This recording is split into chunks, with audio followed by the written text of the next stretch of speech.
Janakpur recording studio.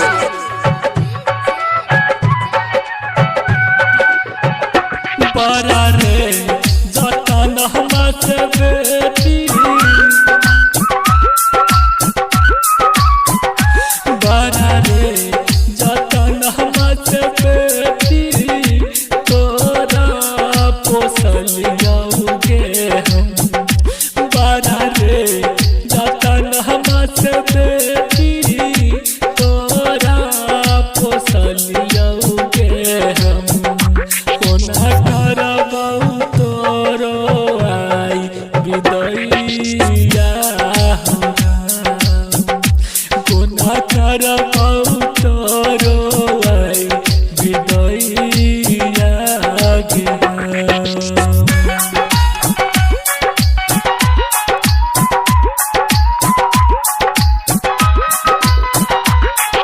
Music by Ramjatan, present by Janakpur recording studio. घर के ये कारण बेटी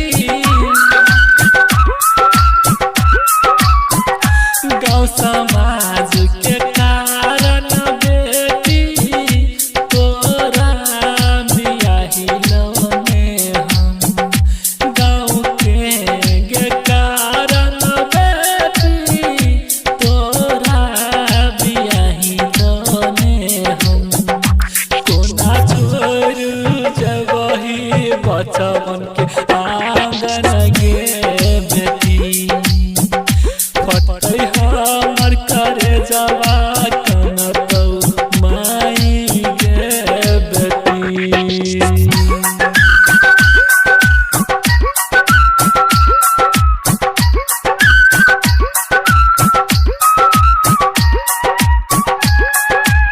Music by Ramjatan,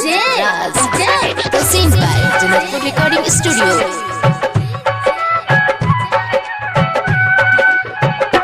writer Arvind कहै छौ राइटर अरविंद कहै छौ केहन रीत बनैल हो विधाता रामचतन मंडल कहै छौ केहन रीत बनैल हो विधाता अपन कुल परिवार